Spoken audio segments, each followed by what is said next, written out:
Now then, Whoops Apocalypse, successful TV series, right? A satire on the madness of war. Well, now the original writers, Andrew Marshall and David Renwick, have turned the idea into a feature film, which is all about a British task force setting off to reclaim sovereign territory that's been invaded by a hostile force. Well, of course, this is just a movie. Nothing like that could possibly happen, you understand. So anyway, in this movie version, uninspired by anything that ever actually took place, Loretta Swit plays the President of the United States and Peter Cook is Britain's Prime Minister.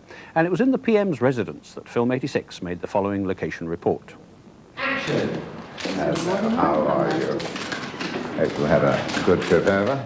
Now, to try to prevent international war breaking out, the American President, Barbara Adams, visits Britain for talks with the very eccentric Prime Minister, Sir Mortimer Crisp. Barbara, I must say, in her defense, has only been in office for 4 days.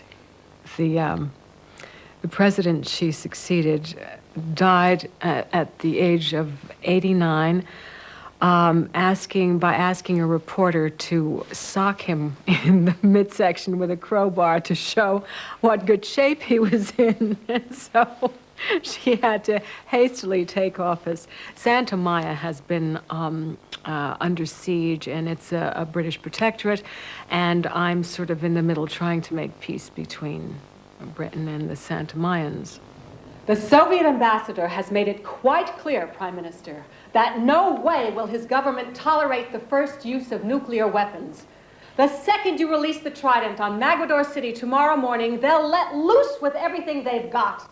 And they've got enough firepower on that island to blow your entire fleet to hell and back.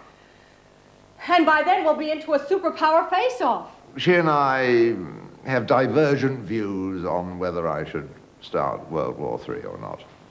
She, on the whole, leans towards not having World War III, and I lean towards the other position. The American administration really are the good guys in this movie, who are trying to hold everything together in the face of this sort of growing eccentricities across the Atlantic and in the Caribbean. I should say that although the British Prime Minister is a man in this story, you can see certain attributes of his character which you'll easily recognise.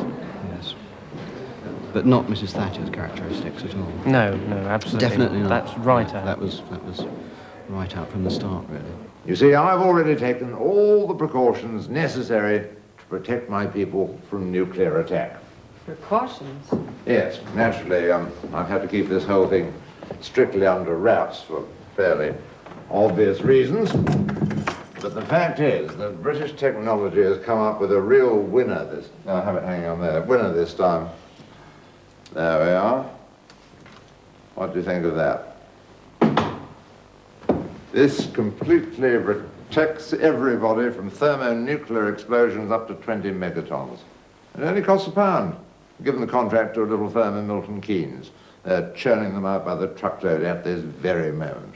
So, there you have it. But surely it's just an umbrella. What are the difficulties of doing comedy film where you don't have an audience to react off? Oh, none in particular. All very dull. Learning the lines. That is about the only difficulty. And getting the moustache on at the right angle. Some actors start with the walk, some start with the clothes. I start with the moustache. Once I've got the moustache on, I become the character that I'm playing, namely man with moustache. What happens if your character doesn't have a moustache? Then I am absolutely buggered.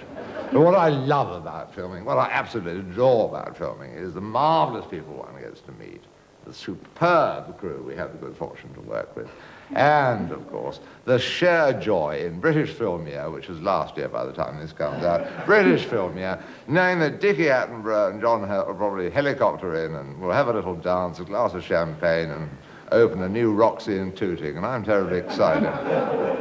And if only Colin Welland could get up here, wouldn't that be nice? Good old Col with his working class gas. I mean, that's what we need, a bit of working class gas in the film industry. Nice to see Peter Cook in good spiteful form there. You'll be able to see Whoops Apocalypse here in the new year.